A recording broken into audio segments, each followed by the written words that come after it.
just a few days before I flew to London for my second master's, I found out that I got pregnant, and I was happy about it. I was very excited, even though there was so much uncertainty in front of me.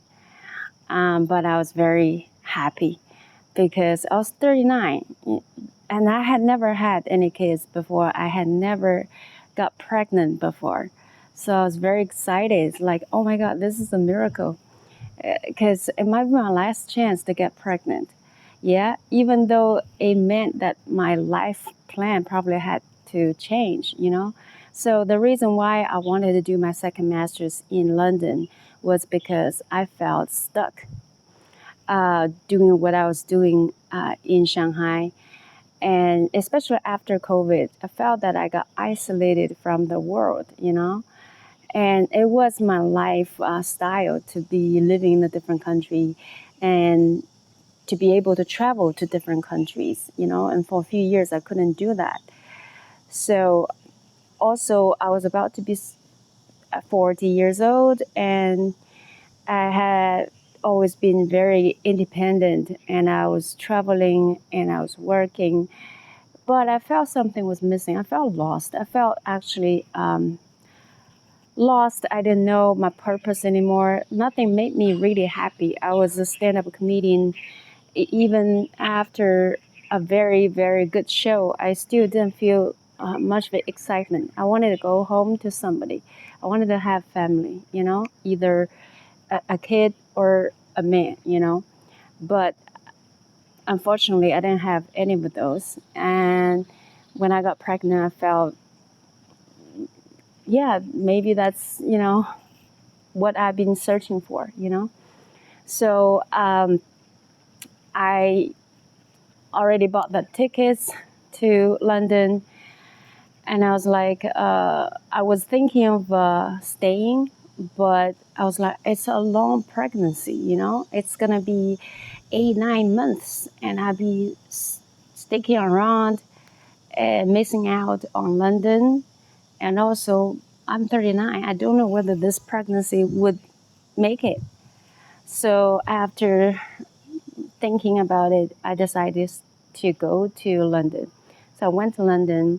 I started the program. I wasn't very excited about the program because I felt that the program was kind of juvenile to me. It felt like a high school project for a lot of the projects I was doing. It's digital media.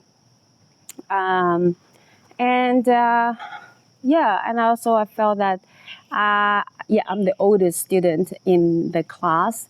It wasn't the same as when I was doing my first master's in Malaysia. When I was 28 years old, I felt connected with the people, and it was easier to make friends there. Everybody was hanging out in the library, and it's very, very easy to make friends as an international student with the locals or with other international students. Whereas my second program in London was different. People were sticking to their small groups. Nobody was hanging out in the library. People spent a lot of time online doing their own thing. I think that's post-COVID, I guess. That's the lifestyle. And also people rely on ChatGPT for assignments too much. I really was a fan, but I was still there for a few months until 6 months pregnant. I moved back. But when I was there, I enjoyed the free medical care, which was a plus, you know. It was good.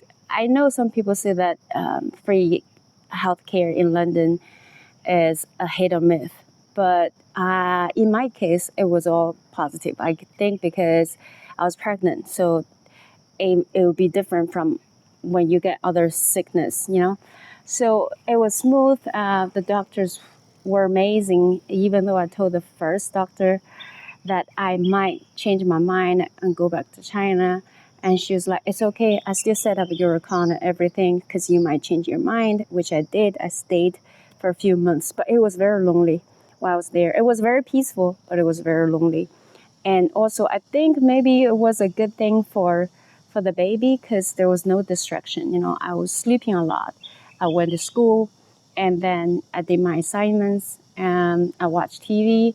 I managed to go bachata dancing once a week. I had a close friend. We would hang out once a week. And so it was very simple. And I'll cook simple food and make sure nutrition was there. I did a lot of walking. The parks were good. I stayed in a pretty safe neighborhood, but it was very lonely, and my emotional swings were all over the place. I cried a lot, especially when my grandmother was passing away, and that was when I was only maybe about 20 weeks pregnant. And I wanted to tell her. I told the story in a previous video. I told my sister. She flipped, she tripped, she blamed me. I don't even know for what, you know. I felt that my family had problems regulating their emotions. You know, I don't know why she was so mad. Was it because the baby was black, or was it because I didn't get married first? Maybe a little bit of both. You know, and she was so mad at me. You know, and she was very, very cold to me. I felt so disappointed and unsupported. My brother also lashed out on me, maybe for these two reasons, you know, too. And then, so that's why I didn't tell my parents until 6 months later. My brother even threatened me. He was like, if you told our parents about this, they would end up in the hospital because, you know, their blood pressure would go up, blah, blah, blah. And I was like, this is so manipulative, you know, I hated it.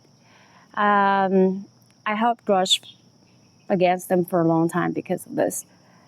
So, anyways, I moved back to China when I was 6 months old, 6 months pregnant, because I was worried that I wasn't able to fly, you know, if I had stayed there longer. So I came back, told my parents. They were very happy. They were very excited. And then I had the baby in Shanghai, and everything else is history. So if you're going through this, I know it's very hard, and you will push through, because there's a life inside of you, which gives you a lot of power, and there's just no time or energy for you to sit there and feel sorry for yourself, because you know things are moving, the baby's growing. So that's the beauty of having a child, I guess. You know, you just power through a lot of things, because you know the little life is relying on you. So it's beautiful. Yeah, thank you everybody for your support, and see you next time.